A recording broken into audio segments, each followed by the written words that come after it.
Hello friends, इस part में हम आपसे डिस्कस करेंगे कि सेगमेंटेशन टेक्निक में किस तरीके से लॉजिकल एड्रेस और फिजिकल एड्रेस जनरेट होते हैं और किस तरीके से लॉजिकल एड्रेस का फिजिकल एड्रेस में ट्रांसलेशन होता है। तो यहाँ पे हमने प्रीवियस एग्जांपल ले रखा है कि सपोज कीजिए हमारे प्रोसेस के पास 4 सेगमेंट हैं, S0, S1, S2, S3 और सेगमेंट 0 के पास नंबर ऑफ इंस्ट्रक्शंस 5 हैं, S1 के पास 4 हैं, S2 के पास 4 हैं और S3 के पास 3 नंबर ऑफ इंस्ट्रक्शंस हैं, जिसको हमने I0 से I4, I5 to I8, I9 to I12, I13 to I15 करके रिप्रेजेंट किया।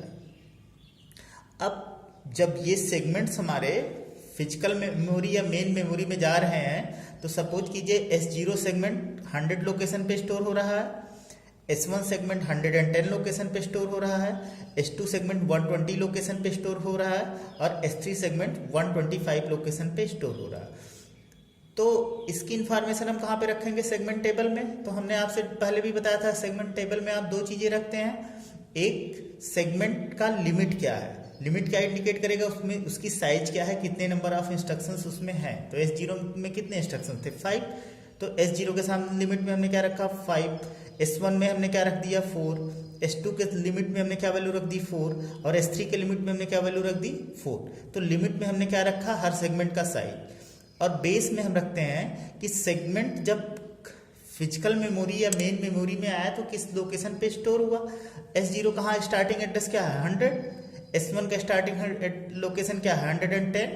S2 का स्टार्टिंग लोकेशन क्या है? 120 और S3 का स्टार्टिंग लोकेशन क्या है? 125। ये 2 चीजें हमने रख दी। अब CPU अगर कोई लॉजिकल एड्रेस कोई एड्रेस जनरेट कर रहा है तो पहले हम देखते हैं उसका मतलब क्या होता है। जैसे सपोज कीजिए CPU के लॉजिकल एड्रेस को हम 2 पार्ट में डिवाइड कर रहे हैं, यस और डी। यस हमारा इंडिकेट करेगा सेगमेंट नंबर, किस सेगमेंट को CPU एक्सेस करना चाह रहा है, और डी इंडिकेट करेगा उसका लाइन नंबर। जैसे S0 में I0 क्या है? लाइन 0, I1 क्या है? 1, second line, third line, fourth line. उसी तरह ये 0 line, 1 line, 2 line, 3 line, 0 line, 1 line, 2 line, 3 line, 0, 1, 2। Same चीज आपका यहाँ भी होगा। तो segment number basically line number क्या, आप इसको क्या बोल देंगे? ऑफसेट।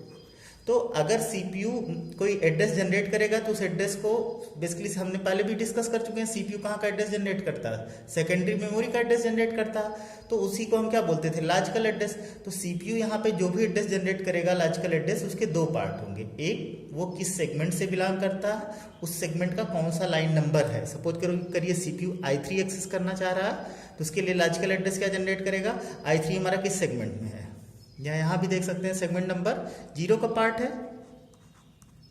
तो पहला पार्ट तो हो गया ये, और दूसरा I3 किस लाइन में आ रहा है? तो I3 थर्ड लाइन पे आ रहा है। तो I3 को एक्सेस करने के लिए CPU क्या एड्रेस जनरेट करेगा? 0, 3। अगर सपोज कीजिए CPU I10 को एक्सेस करना चाह रहा है, I10 को, तो I10 को एक्सेस करना चाह रहा है तो उसके लिए क्या जनरेट करेगा? I10 किस सेगमेंट का पार्ट है? सेकेंड सेगमेंट का पार्ट है। और उस सेगमेंट का कौन सा लाइन नंबर है? लाइन नंबर 1 है। तो इस तरीके से तो आपके लॉजिकल एड्रेस जनरेट होंगे कि जिस भी वर्ड को या जिस भी इंस्ट्रक्शन को फेच करना है, पहले वो किस सेगमेंट नंबर का पार्ट है और उस सेगमेंट का कौन सा लाइन वाला पार्ट है। इस तरीके से आपका लॉजिकल एड्रेस जनरेट होगा। अब logical address to physical address conversion किस तरीके से होता है या किस तरीके से ट्रांसलेशन होगा? तो सबसे पहले हम ये चेक करेंगे कि CPU ने जो एड्रेस जनरेट किया है वो वैलिड है या इनवैलिड। अगर वैलिड होगा तो लॉजिकल एड्रेस का इसमें क्या करते हैं, साथ में हम प्रोटेक्शन प्रोवाइड कर रहे हैं। तो अगर एड्रेस वैलिड है तो हम क्या करेंगे? उसका एड्रेस जनरेट करेंगे। अगर इनवैलिड है तो हम वहां पे क्या कर देंगे? ट्रैप या एरर मैसेज दे देंगे कि ये एड्रेस हमारा क्या है? इनवैलिड है। जैसे अगर अब 03 की बात करिए तो सबसे पहले CPU क्या करेगा? देखेगा ये जो एड्रेस जनरेट हो रहा है वो किस सेगमेंट का है? 0 सेगमेंट का है। तो सबसे पहले ये 0 सेगमेंट टेबल में 0 सेगमेंट के लिमिट में क्या वैल्यू है वो चेक करेगा।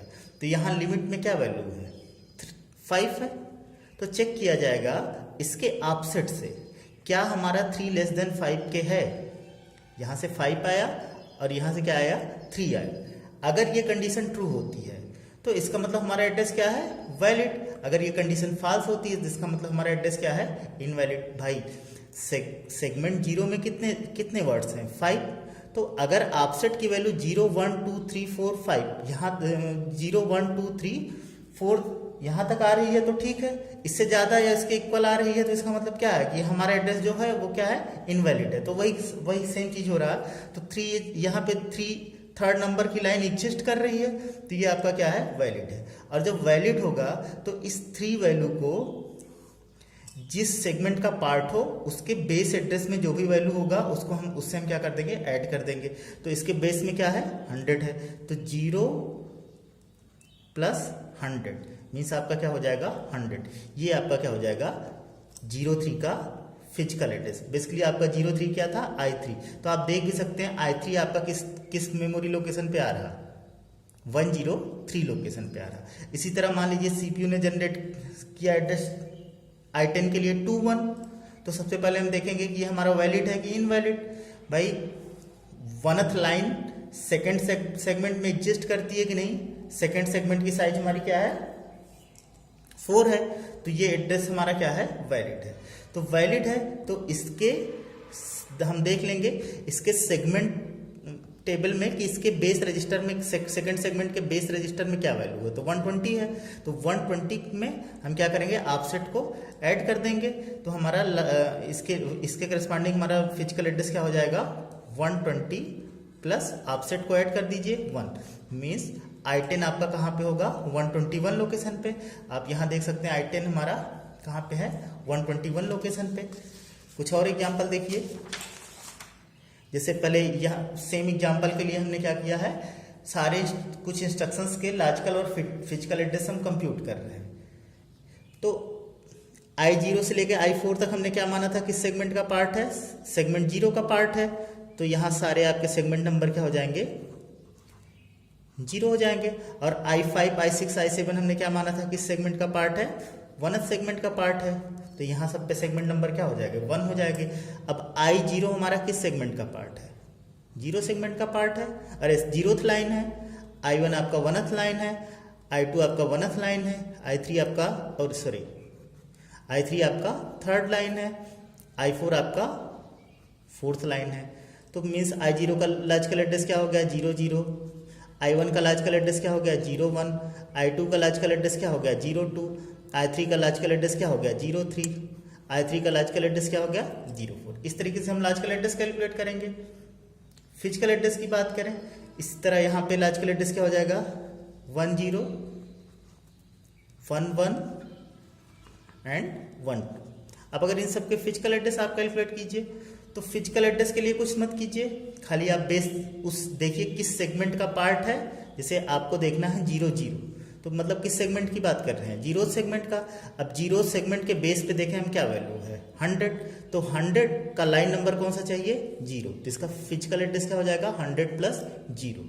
वैसे इसकी बात करें किस सेगमेंट का पार्ट है, 0 सेगमेंट का पार्ट है।